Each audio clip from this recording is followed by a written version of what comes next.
Hello everyone, welcome back to Keystone IAS Academy for our daily current affairs analysis, where we break down complex articles into simple ideas you can understand, remember and write about in your UPSC answers.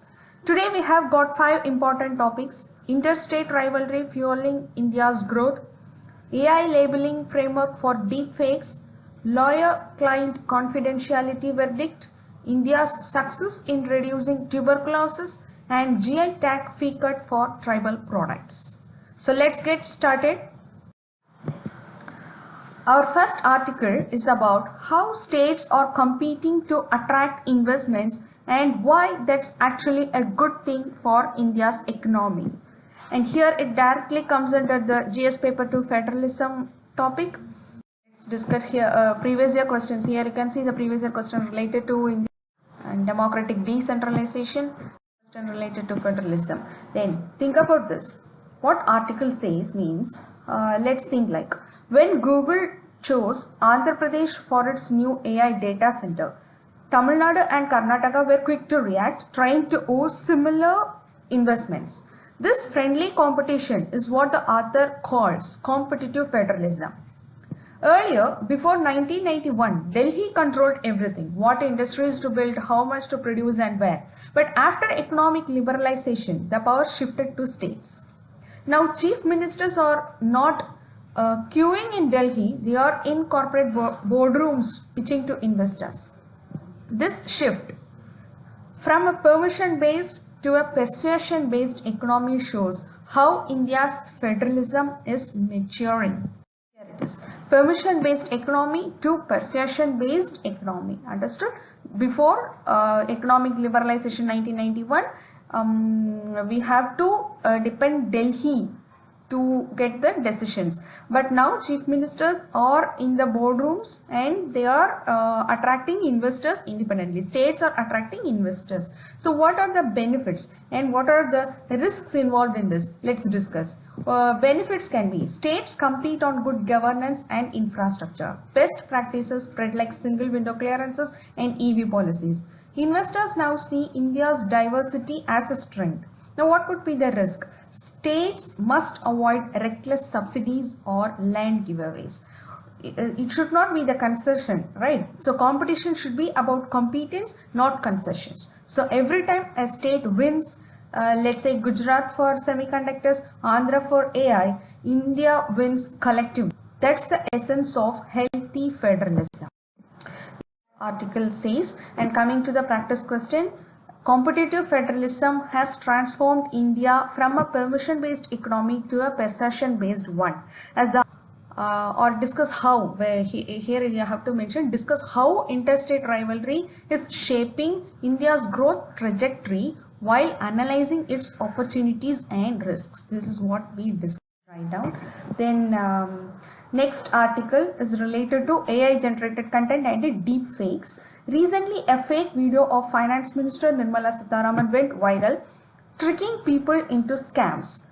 That's how real deep fakes have become. To tackle this, government has proposed new IT rule amendments. What is that? Social media platforms must now label AI generated or synthetic media clearly. But the challenge is implementation. How can we do that? Over 50% of online content is now AI made and it's hard to label or detect everything.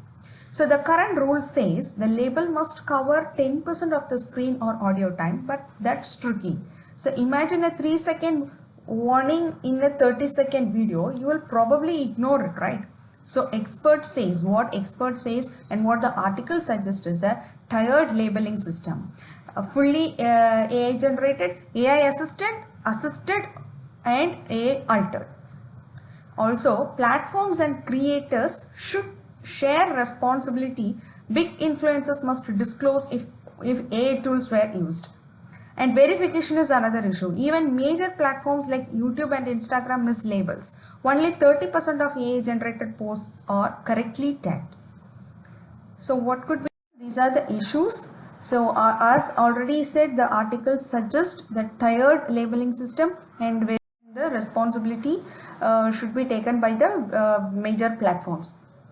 So what could be the way forward, as the article suggests, is we need independent auditors, stronger detection tools and public awareness, because in the era of deepfakes the rule is very simple. If it sounds too good to be true, then it probably is. That is an interesting quote mentioned in this article, so you please note it down for mains answers. Now coming to the practice question, the rise of synthetic media and deepfakes poses a threat to democracy and information integrity. Evaluate India's proposed AI labeling framework and suggest measures to make it more effective. Okay, then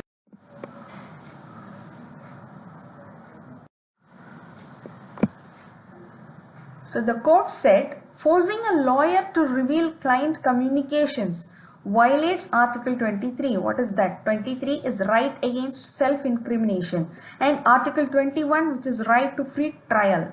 In simple words, you can say, if the police can't force you to confess, they can't make your lawyer also to confess for you, right?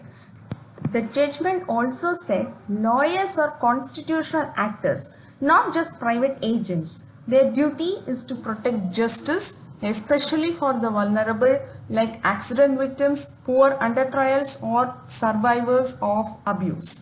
So this verdict isn't just about lawyers, it's about preserving trust, fairness and the integrity of India's justice system. It's about tuberculosis. India's success against tuberculosis.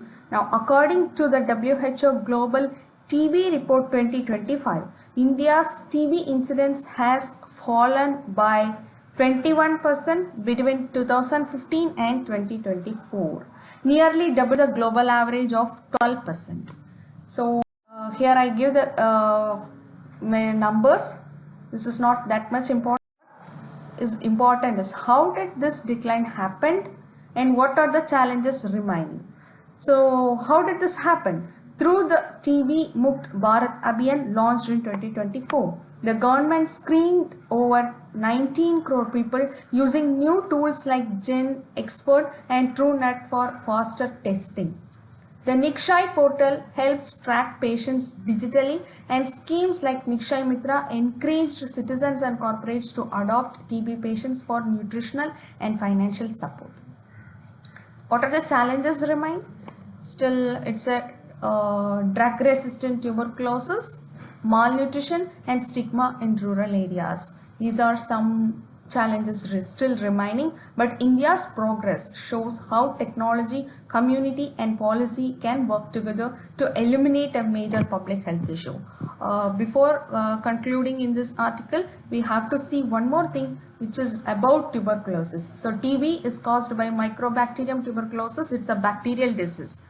Also, it mainly affects the lungs but can affect other organs too. It's a airborne, the transmission via air. Or airborne disease. What it means it spreads when an infected person coughs, sneezes or talks. Then what is our target? Eliminate TB by 2025. These are some important points which are relevant for prelims. Now coming to the final article. It's GI tags. Yes, so it's related to products, new products like, yes, I will say few products that were GI certificates were given during that tribal business conclave. Apatani textiles from Arunachal Pradesh, Marthandam honey from Tamil Nadu, etc. The government also plans export linkages, international warehouses and e-commerce support through platforms like Amazon and ONDC. This move promotes inclusive growth, giving tribal and rural artisans a chance to protect their identity and earn fair value for their work. Here you can see how this GI tag is governed in India. It covered as the element of IPR, Intellectual Property Rights under Paris Convention 1883. Also, it covered under TRIPS agreement. So, based on this global framework, we have the GI Act for India, which is Geographical Indications of Goods Registration and Protection Act 1999, which is enforced in 2003. And the duration of registration is 10 years, which is renewable. Okay. That much is more. And the nodal department is DPIIT, Ministry of Commerce and Industry. And here are few important geographical indications are mentioned as the image you can go through. So to wrap up, today's topics includes AI ethics, federalism, justice reforms, public health and tribal empowerment. So keep revising these points, link them with the GS papers 2 and 3 and try to answer today's practice questions shared in your PPT. Thanks for watching. Stay curious, stay consistent and see you in tomorrow's session at Keystone IAS Academy. Thank you.